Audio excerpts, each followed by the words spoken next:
حضرت ابو ہریرہ رضی اللہ تعالیٰ عنہ فرماتے ہیں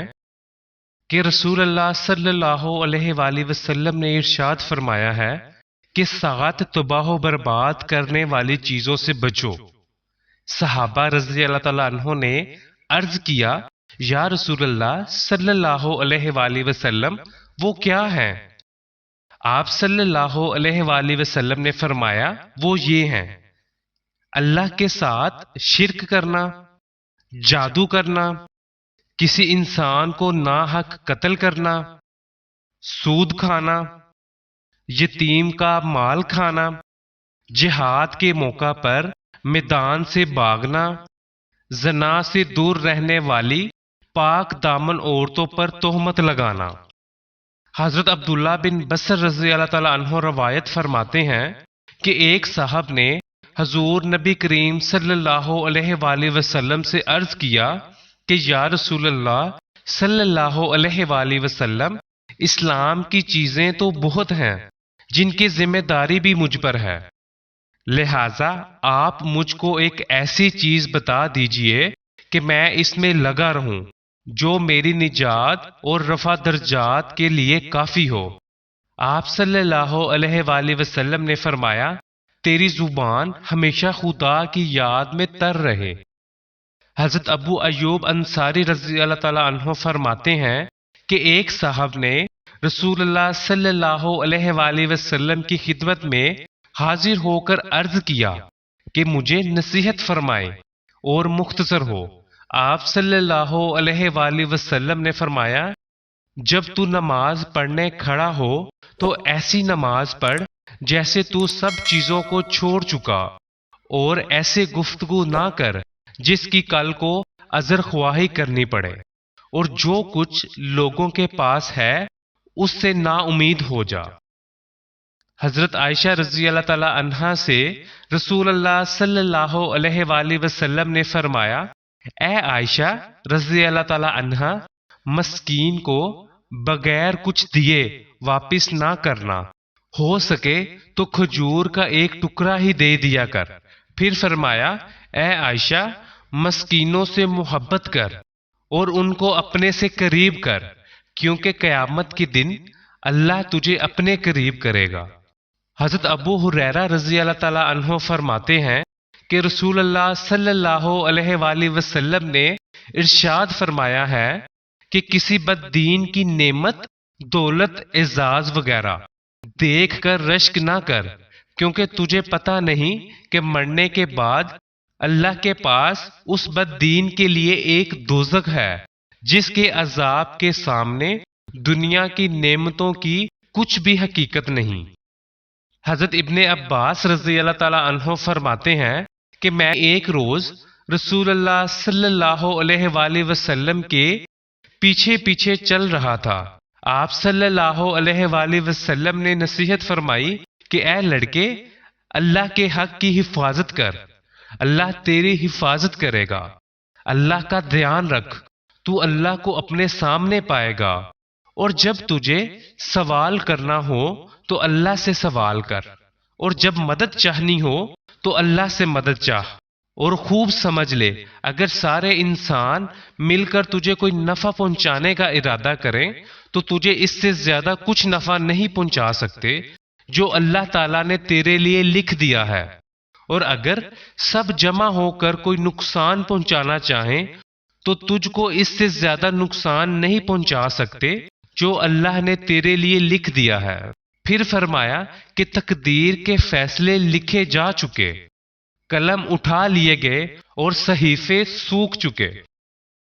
حضرت ابو ذر رضی اللہ تعالی عنہ فرماتے ہیں کہ رسول اللہ صلی اللہ علیہ وآلہ وسلم نے مجھ سے فرمایا کہ تو کسی گورے اور کالے سے بہتر ہے، ہاں اگر پرہیزگاری میں بڑھ جائے تو بہتر ہو سکتا ہے۔ حضرت عائشہ رضی اللہ تعالی عنہا فرماتی ہیں کہ رسول اللہ صلی اللہ علیہ وآلہ وسلم نے فرمایا کہ میرے رب نے مجھے 9 چیزوں کا حکم دیا: پوشیدہ اور ظاہر اللہ سے ڈرو، غصہ اور رضامندی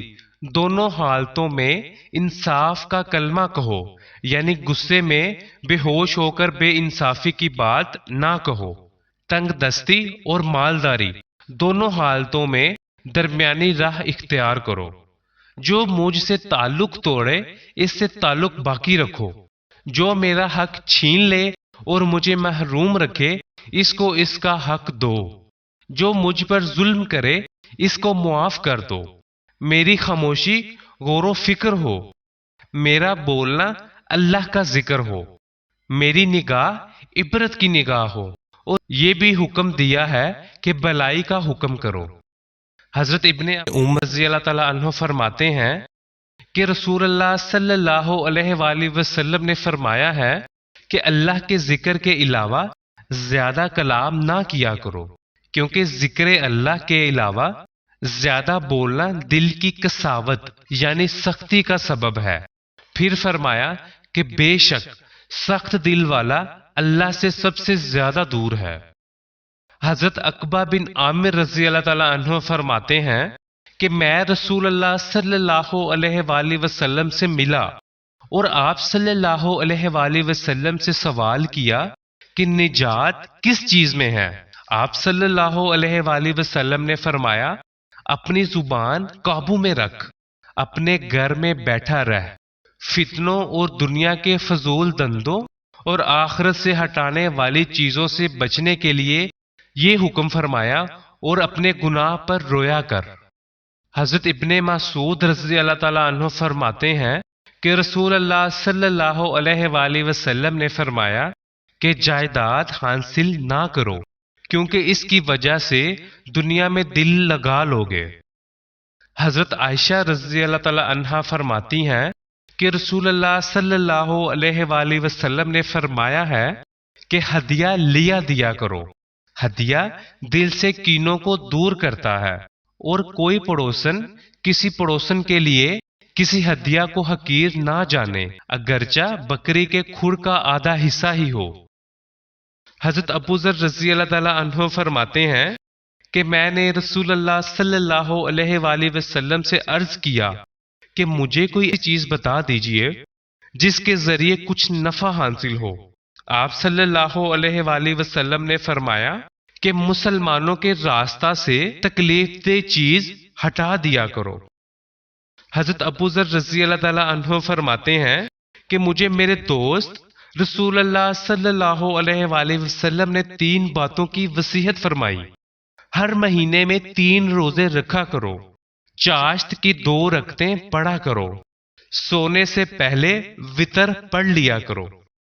حضرت ابو موسیٰ رضی اللہ تعالیٰ عنہ فرماتے ہیں کہ جب رسول اللہ صلی اللہ علیہ وآلہ وسلم کی خدمت میں کوئی سائل یا ضرورت مند آتا تو آپ صلی اللہ علیہ وآلہ وسلم صحابہ رضی اللہ تعالیٰ عنہ سے فرماتے تھے کہ سفارش کر دیا کرو، اس میں تم کو اجر ملے گا، اور اللہ اپنے رسول صلی اللہ علیہ وآلہ وسلم کی زبانی جو چاہے فیصلہ فرما دے گا، مگر تم کو بہرحال سفارش کا اجر ملے گا۔